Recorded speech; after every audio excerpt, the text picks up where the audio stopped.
Welcome to The Breach Show, featuring sharp analysis on politics and movements in Canada. I'm Martin Lukacs.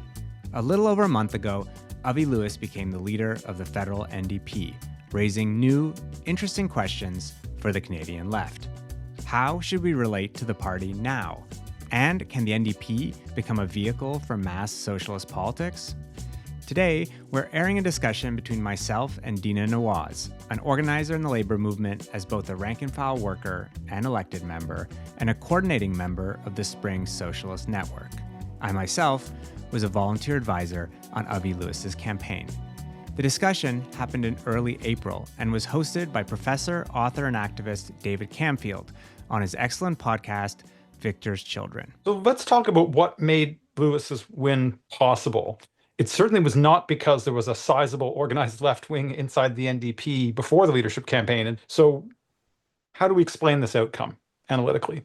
Well, I think the federal establishment of the party was considerably weakened by the loss of party status. The party was reduced to just 7 seats, and that meant that it lost millions of dollars of resources that usually go to building out or having a research office, an organizing office.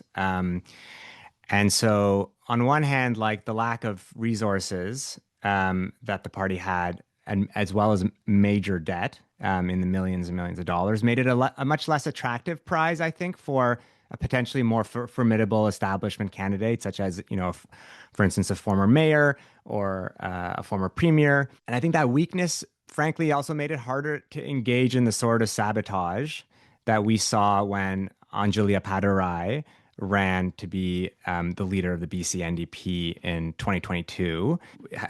If she had won that, she would have automatically become the premier of BC. And in that circumstance, the establishment really closed ranks and made a very determined effort to disqualify her.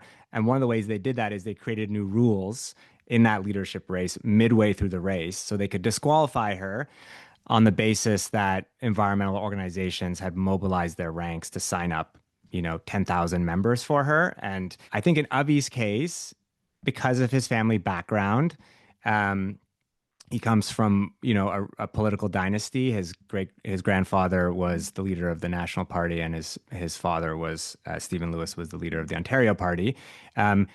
He, I think, had more mainstream and institutional credibility, so it provided a kind of dynastic cover for an insurgent campaign. And I guess the other element is that, David, you mentioned that the left has not been very well organized within the NDP, and I think that's true. But I think there was a considerable base of members within the party that wanted a left-wing turn. And, we saw evidence of that back in 2016 when the membership at the convention in Edmonton had voted for the LEAP manifesto, which at the time I think was a stand-in for a kind of Bernie-esque turn in the party.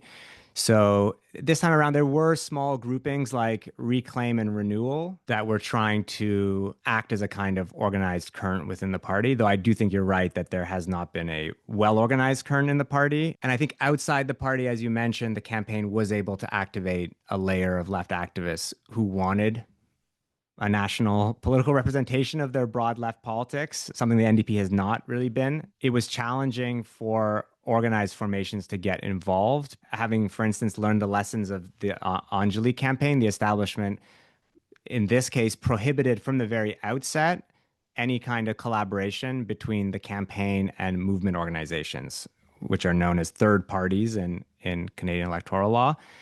But all the same, I think lots of individuals from disparate movements got involved, either in the campaign itself or in simply signing up themselves or signing up comrades and friends. I think the last thing I would say factor is that I think the campaign tapped into an appetite for, joyous, militant, collective action that has been rarer on the left in Canada, especially in the post-pandemic period. Like Avi carried himself as a kind of happy warrior, even when he was going up against the corporate elite. And I think people who showed up to campaign events, I don't know if either of you had a chance to do that, they discovered that they were, filled with fun and humor and a lot of music. And I think that's something that sometimes is missing from rather grim events on the left that we host. Yeah, and just to jump in on that question, sort of to understand Lewis's win, I guess Yeah, from my perspective, it's like the weakness of the NDP, which has been pointed out, is very real, but that also did create the room for Lewis to step to the left as well. And this is undoubtedly a good thing. We want in these moments of crisis and weakness within the NDP, folks to be not sort of moving more to the center to win disaffected folks, but also taking these principled stance on the left. But there were also other types of weaknesses in this leadership race. Sort of, there weren't a lot of viable candidates running. Only one had an elected seat, which is quite unique. And as a party, as both of you have alluded to, has lost a lot of its roots in the working class as well. And sort of the negotiations that come with sort of being rooted in the class and the contradictions within the class as well. And so this is a good thing, and this is a real opportunity, but also how we can have also sober analysis of some of these weakness, which Lewis and the folks in the party will be confronted with.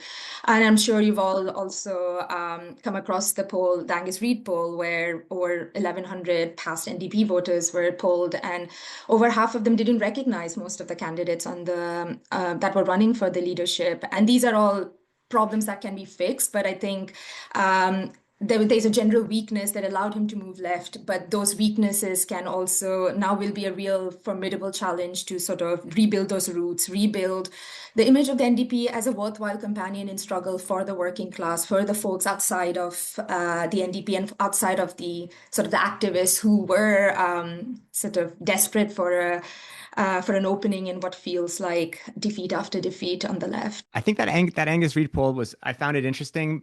To me, it cuts both ways. It's not just an indication of weakness, but of opportunity. The fact that, for instance, members of the NDP as well as Canadians more broadly don't have a fixed impression of someone like Avi Lewis, I think is something to be taken advantage of. It means that we have a chance to make an impression and to, I think, reach people outside of their preconceptions. So I actually find that quite exciting. Deena, I'd like to ask you just to take a step back and just share your view about what the significance is from where you're standing politically of Lewis becoming the leader of the federal NDP. Yeah. Avi Lewis's victory or this sort of the outcome of this leadership race it's a real opening for the left. As socialists, we're optimists and we believe radical change is possible. Otherwise, we wouldn't be doing what we do every day. And I think it's also a rejection of NDP's social democratic light politics of the last 3 decades or more that has not delivered not only electoral success, but any real material success for the working class who are struggling to make ends meet. So it is seen as a real opening for the left and as socialists who are organizing in our trade unions, in our workplaces, in our communities. However, it would be somewhat a mistake to think that the wider class or the working class that have been disaffected to the party, but also more generally disorganized for whatever reasons, will automatically support more robust social democratic demands, let alone socialism. And there's nothing automatic about sort of winning people to those bold ideas in the campaign, but also more broader ideas that we want to win around anti-war and on sort of against austerity, which are real threats. So I guess as socialists, we believe people's ideas can change, but that can only meaningfully happen through direct struggle, through involving people directly in sort of transforming their own conditions, whether that's fighting their bad bosses, fighting their bad landlords, or sort of targeting the enemy at home. And it cannot simply happen through an electoral project, which Martin, you also emphasize. But right now, what is missing in on the left here in both Ontario, where I'm based, but also in Canada, is those large-scale mass movements and a militant labor movement that can give expression to the best ideas in the NDP right now. We simply don't have, sort of those mass movements we need for Avi Lewis's idea and the NDP's ideas to land within, within the working class. So in essence, what we see this is there's a lot of work to be done. And for us, our method remains from below organizing, focusing on the rank and file, the folks that are increasingly alienated and feel out of touch with not just the party, but also their own trade unions. And we saw a glimpse of that even in this leadership race, where we had labor union leaders endorsing candidates, but couldn't bring their members, and these are elected leaders. So there really is a crisis of sort of from below organizing, including the rank and file in all of their mixed sort of political consciousness. And that remains, I guess, for us, the most important task is to build that base, because without a base, a party can't achieve much. And this base is not just a group of people who all agree on these ideas or who get on with each other. A base or a mass movement is most importantly extra parliamentary and independent.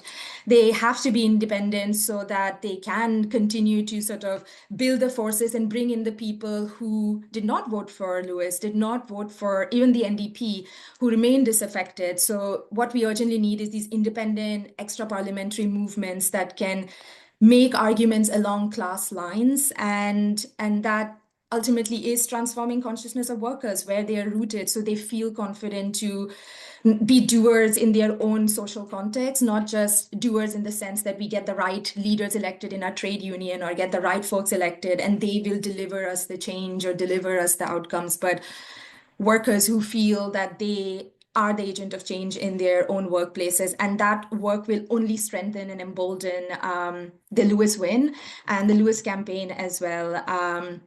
But we also cannot wait for the reformed NDP or this campaign alone. We continue to build this independent sort of mass organizing and mass movements, and focusing on the labor movement as well, which is, despite its sort of flaws and weaknesses at the moment, is one of the only structural democratic organizations that can pull hundreds of thousands of workers, many of whom don't like each other, don't even agree with each other, but have the structures and the resources to fight for sort of their collective demands. So that work has to be done. That's been a big focus. That continues to be our focus, so that these independent extra parliamentary movements can be the wind in the sails of sort of a Lewis-led NDP. And as socialists, this is not going to be a surprise to anyone. We remain skeptical of a pure strategy of parliamentarism and electoralism leading to socialism.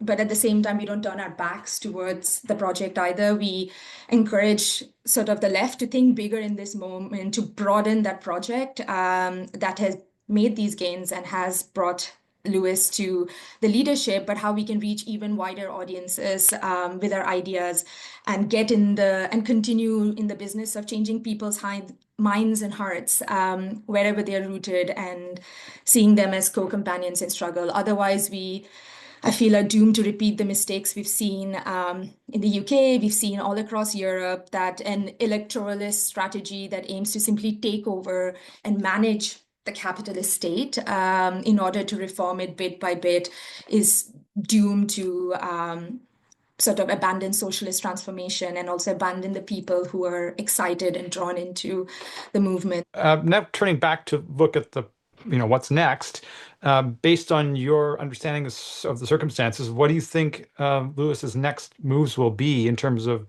changing the party, moving forward within the party? I mean, just to pick up on some of the stuff that Deena was mentioning, I agree that to simply maintain the same kind of party form, but with better politics, on paper, won't succeed. So I think if the party maintains its electoralist focus, which it has almost exclusively done for the last few decades, it is bound to fail. I do think that one of the things that the campaign started to do in the leadership campaign portion was to start trying to politically construct, a sense of popular unity, or to use Gramscian terms, like a historic bloc, start to try to weave, if not yet connective tissue, then certainly like ideological tissue between different constituencies that I think could represent a political majority in this country. Asset poor members of the working class, racialized and indigenous communities, downwardly mobile graduates, where a shift is most needed is ensuring that the party tries to construct popular power. So it tries to stimulate and amplify wider struggles, whether that's, valorizing the work of rank and file militant labor unions, which certainly do exist in Canada, but are few and far between. Sparking more experiments and cooperative economic development, of which Canada certainly has a long tradition, encouraging the spread of tenant unions and other kinds of, popular power and left institutions that we are in desperate need of in this country. And then I think the last is definitely trying to do the work of an electoral political party, which is build a majoritarian program for government that can address people's fundamental needs in this era of escalating crises, and just become a lever for mobilization towards that governmental alternative. We're obviously starting at a very low point in popular power. Civic life in this country is incredibly weak. It's not even what it used to be in past generations. Deena mentioned the labor movement, which is should be our strongest political anchor. It is the most democratic force of disruption in our economy, has mostly suffered defeat after defeat over the last few decades. And so to the extent that the party can validate and valorize those struggles, it will be, incredibly important. What if we sent the membership of this party door knocking for tenant unions or helping build towards a climate strike? And so I think it is really crucial not to get stuck in an electoral focus, cheerleading for Avi to merely go up in the polls, to imagine that the NDP can succeed if it just refines its policy playbook. The key really is to try to create outlets for popular political participation. And if we don't do that, then, it will be impossible to defeat the countervailing powers that we will undoubtedly encounter, even in these earlier stages, and certainly in the longer term, like if the NDP ever, has a chance of actually contending for office. I think, you rightly point out some of the structural challenges. What my concern often with sort of building social movements or building these kinds of mass politics is those shortcuts that often come up when there is a moment of opportunity and you want the movement and the forces to be there to go hand in hand with sort of a parliamentary project. And we've seen this elsewhere as well. There is a tendency for shortcut where there is a lot of substitutionism, where the working class, which the NDP represents and is a voice for workers, they're not organized, their confidence isn't built, there aren't robust training programs where they're able to fight where they're rooted sort of outside of sort of party mechanisms. And there's a lot of substitution of agendas and policies being sort of handed down.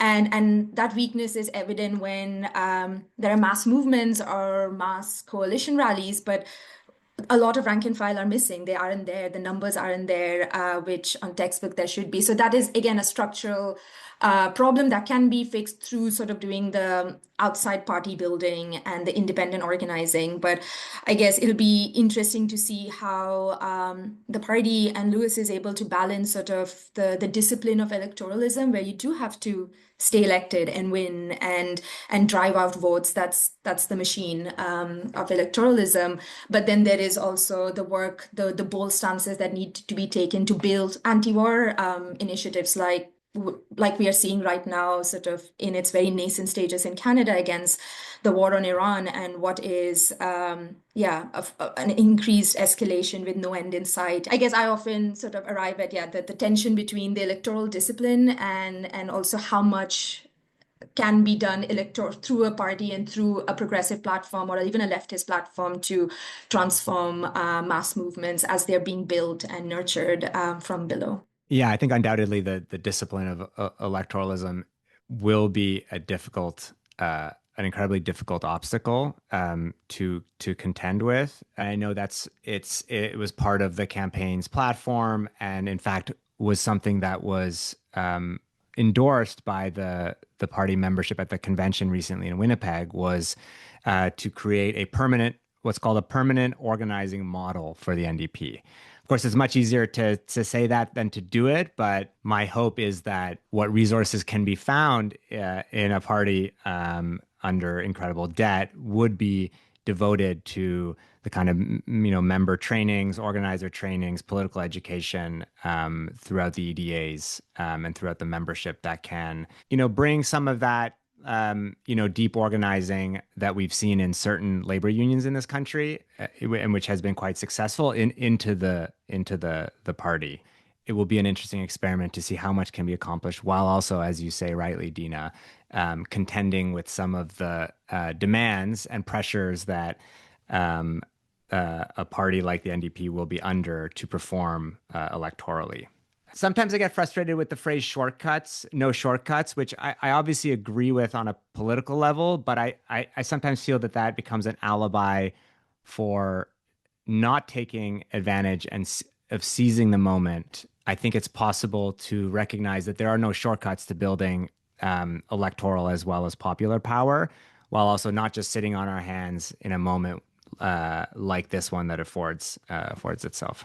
So this brings up the question, I think, of the opposition that Lewis is facing already, and it did not take more than a few seconds from the moment of his win being announced before it really broke. But more generally, what kind of opposition he's facing, what kind of opposition he's going to face, and from whom, both inside and outside the party. So there's this backlash that's underway, both from moderate centrist forces within the party, as well as many reactionary forces outside the party, besides attempts by the Saskatchewan and Alberta sections to distance themselves from Avi and to suggest that he, is anti-working class. There were talking heads in the corporate media, pro-Israel lobby groups, organized hard-right extra-parliamentary groups that were already trying to denounce and degrade Avi and the new party.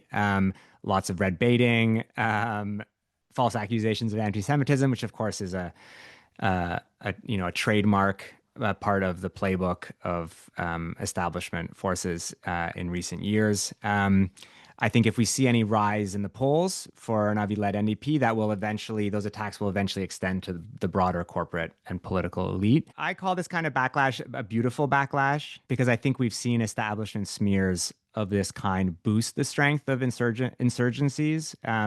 We certainly see that play out in the initial periods of Jeremy Corbyn's leadership of the Labour Party, as well as Bernie Sanders's primary challenges. The elite who unleash these attacks, they tend to inadvertently draw even more attention to their targets' positions. They underline their, anti-establishment credibility, which is attractive to many people.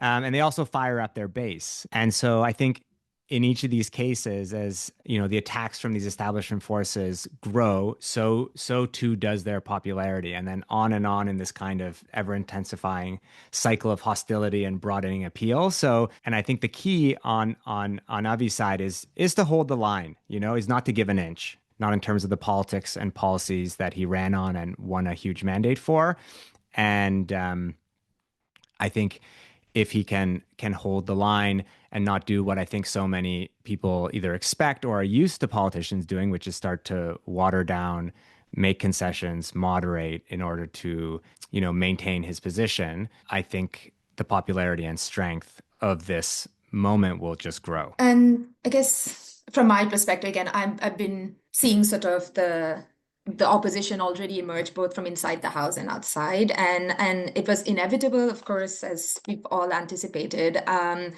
And these challenges will only accumulate, especially when confronted with the challenge of working with the provinces, like you mentioned, like New and EB, who become caretakers of the capitalist state, and even thinking about sort of the best way to overcome this kind of opposition is through their movements, through independent movements, and through raising the level of political consciousness and confidence of the class through action to defend the Lewis administration or party. And that has been the only method that has worked, thinking about the Corbyn project as well.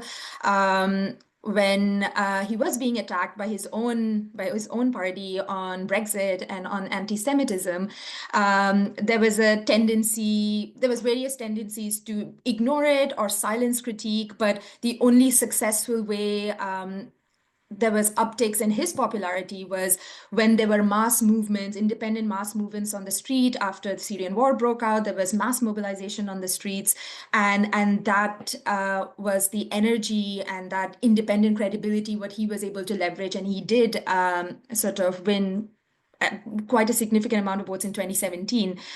So all of that to say, to your point, Ezra Martin, it's to be bold and holding the line, and the only way to challenge opposition and challenge that kind of power from the ruling class, because it is inevitable, is through a bolder vision that is also supported and upheld by wider sections of the class. And I know we agree on that. It's just sort of the how to build that, and that is the real slog. As I'm thinking about in unions to convince our workers, our colleagues, our peers to do something that is in our collective interest quite immediately, takes quite a lot of time. And to do that more broad in a mass way, building the confidence and the training, that will become key to withstand this opposition as time carries on. And we've seen this here in Canada as well, that it was these mass movements that come to the rescue when the best of the class are being attacked. And it's ultimately mass movements that pressure governments to take bold actions and not the other way around. So if we now change our focus a little bit and think about the federal Liberal government's agenda of austerity, resource extraction, and massive increases in military spending. Earlier this year, Montreal-based organizer Mustafa Hanawi wrote in an article in Midnight Sun magazine that, in his words, the strategic question now is how to build a mass, multiracial, working-class resistance to Carney at the scale required, capable of sustained confrontation. So I'm interested in your responses to that argument about what's key, whether you agree with it, and where you see the NDP located in relation to the challenge that's posed by Mustafa there. I think that before, Avi's campaign started and he became leader of the NDP, I think the prevailing attitude among leftists in Canada was what we might call like movementism.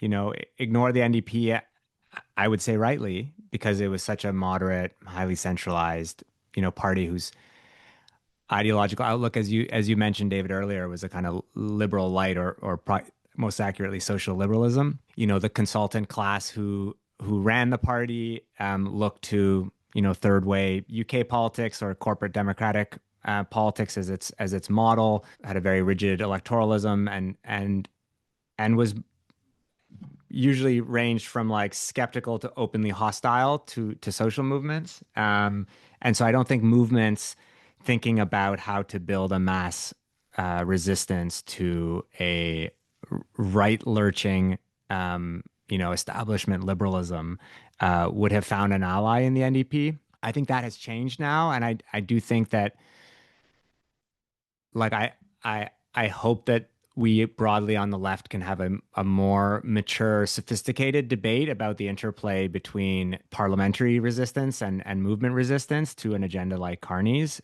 because I think Carney provides a very target-rich environment. I think that he has been able to engage in a kind of shock doctrine politics in a moment of mass disorientation and shock because of Trump's attacks on our politics. And they have, speedily moved rightward on so many key fronts. I think that will eventually people will start to feel it in their day-to-day lives as that austerity agenda trickles down in more and more cuts at the provincial levels. And so I think there is a huge opening for a left that understands that we now have a parliamentary front for our resistance.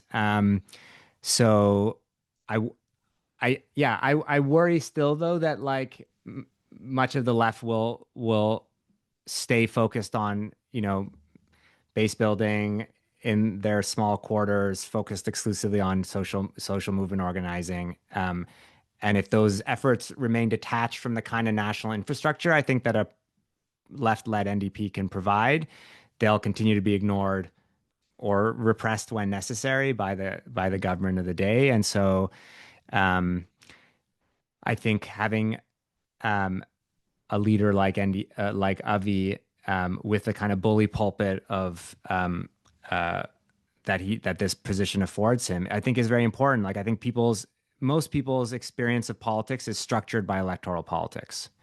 Um, and so I think there are millions of people who can be reached by an electoral party that can't be reached by, groups on the left, whether organizations like Spring or, outlets like The Breach where I work at. We're reaching very small audiences. And a socialist-led NDP can reach millions, can champion and amplify movement perspectives, can act as a popular lever of mobilization. The Draw the Line coalition, which was, I think, the first signs of, more mass mobilization against the Carney agenda. And I think, coalitional organizing like that against Carney, which is absolutely necessary, I think will be, significantly strengthened by the political leadership that an Avi Lewis NDP could bring into the picture, in sharpening our critiques and our attacks, as well as the alternative that we pose to Carney. I think we are, on much stronger footing than we were a few weeks ago, and I think the opportunities to advance like a popular left alternative to a de facto liberal conservative coalition is quite significant. Yeah, to jump in on the federal question, and again, it's absolutely brutal what the Carney government is sort of, raining down on folks. I used to be previously a federal public servant, over 40,000 cuts, complete decimation of entire union locals, bargaining units. And that's just a small sort of window into the wider project of austerity and militarism that we're seeing. So the stakes couldn't be higher. And of course, we do need a broad sort of pan-Canadian coalition to be uniting, of course, NDP, but also everyone outside of the NDP, the broader sections of the class, and broadening this fight to give expression to a sentiment that everyone's feeling. When I'm organizing, everyone's feeling they can't afford anything. Life sucks. Life's only getting worse, and we don't need to tell that to people. People know it deeply. But it's also giving expression to that sentiment, and how to give expression to that sentiment is the question. And of course, the vision of a socialist-led or a left NDP would be great, but right now that example does not exist. So when I'm organizing in my union, when I'm organizing outside of bus stops, and when we are seeing lots of activated young people who are sick and tired of not being able to find a job in what is one of the largest unemployment crises in this country right now, what we should provide is easy, accessible pathway for activity that builds confidence. And in that way, I don't see social movements in any tension with electoralism, because going back to something, Martin, you mentioned earlier in this sort of conversation, is that it's a part of the bigger picture. Electoralism is in the whole thing. It's a part of it, and it's strategically engaging with it when there is the opportunity to relate to it, or having their resources and the power in parliament relate to it. But right now we're not there yet. So what we are seeing is, okay, let's maybe form a rank and file caucus in your workplace. Maybe this is something we can do by doing a petition campaign, because it's those little activities that builds the confidence to do broader coalition work and to do broader sort of work in other places as well. And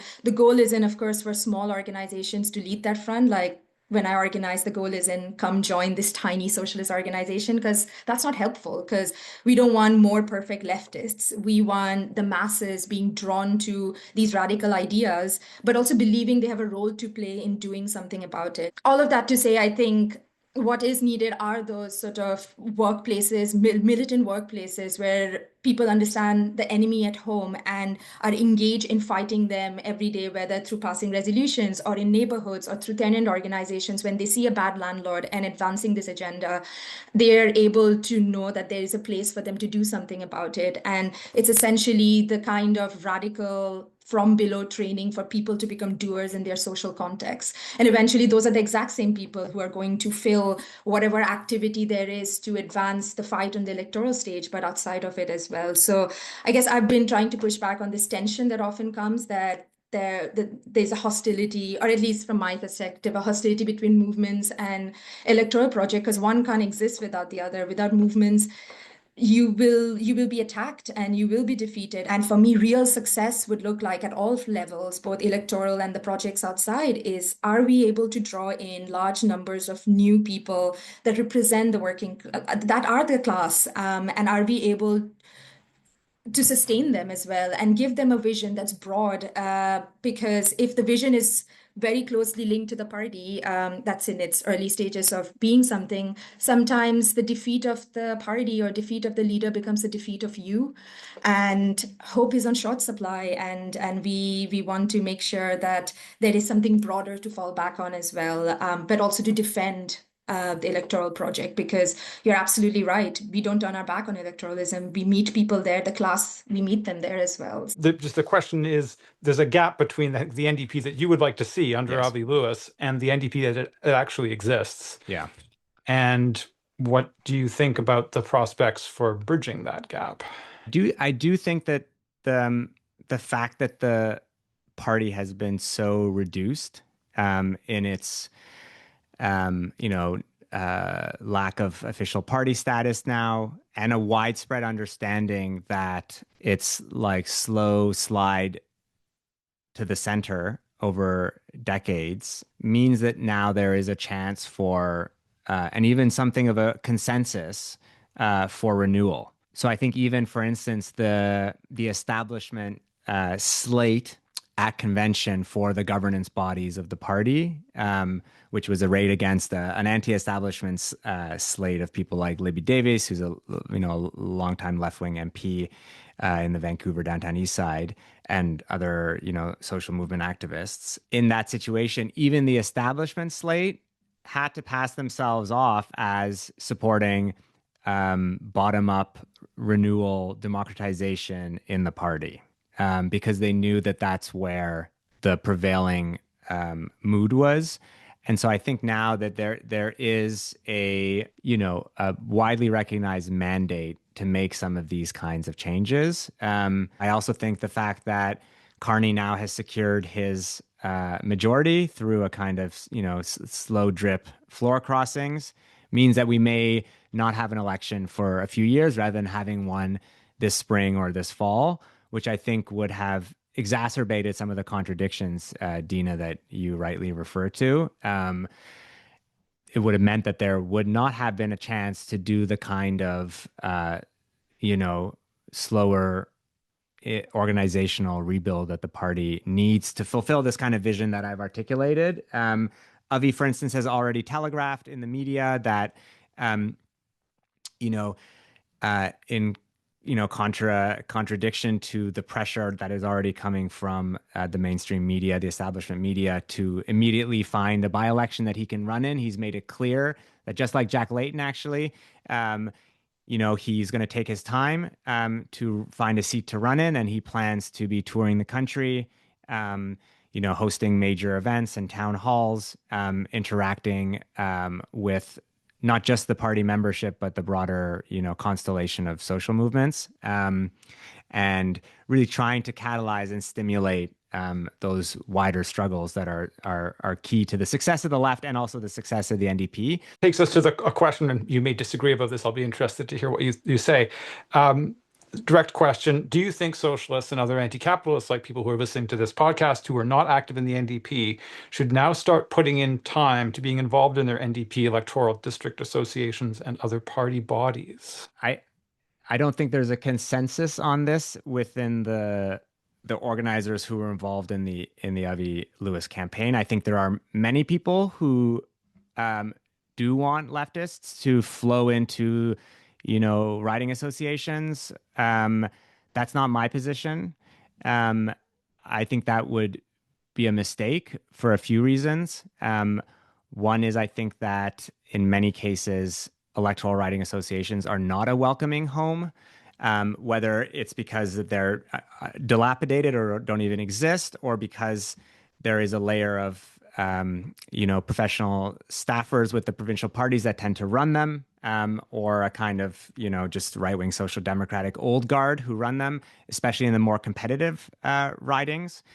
And so I think it would be a mistake and likely an alienating experience for many, especially of the young socialists and leftists who got involved in this campaign. My personal hope is that an organization, a movement organization emerges out of the campaign, akin to what activists in the UK built after Jeremy Corbyn's campaign was successful. The organization was called Momentum. So I personally would like to see an organization emerge that has a campaigning orientation outside the party, that can engage in political education, that can take positions to the left of the leadership of the party, but that can also operate as a kind of an organized current within the party, a faction even, to drive the project forward within the party and defend it against its detractors and opponents.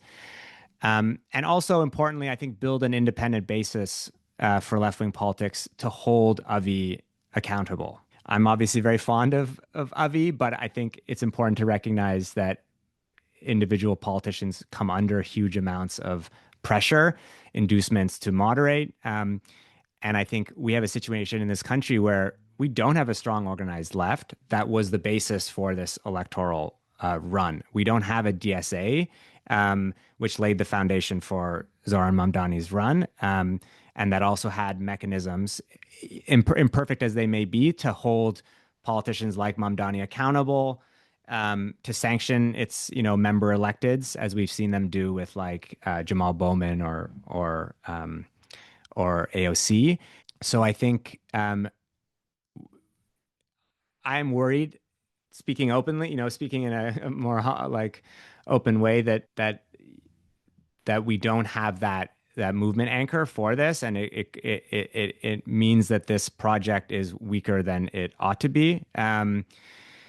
So I think that an organization, a momentum-like organization, could strengthen and cover for some of these inherent weaknesses, and I think also play a role in helping those young left-wing people and otherwise who might want to go into their EDAs, but create a political home that's more attractive culturally, and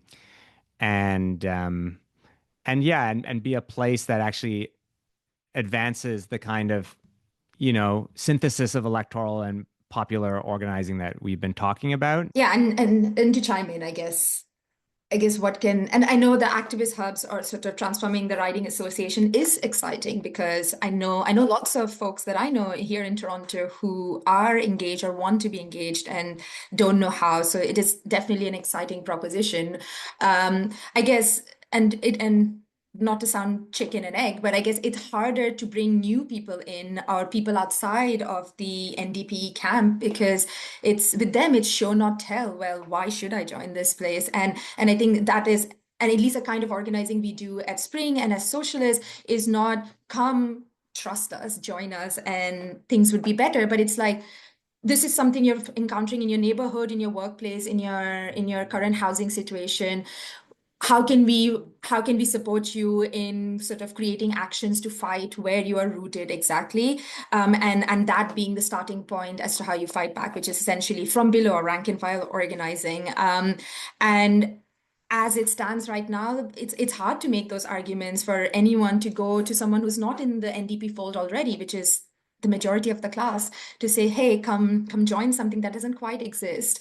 But unless there is sort of how does this relate to their current conditions and material conditions, and what is the basis to fight together with? And of course, that will take time, and there are lots of structural challenges which we talked about as well. And I also appreciate the criticism of sometimes leader-centric politics as well, on the left, and sometimes that places the real agent of change outside of the class, outside of all of us, that this leader will deliver, and inevitably leaders break your heart because they are confronted with the crisis of capitalism and managing sometimes capitalist pressures or managing capitalism themselves. And that's why sometimes broadening it beyond sort of the leader, and even sometimes beyond sort of machinery of the party, becomes so essential to the health of the project as well.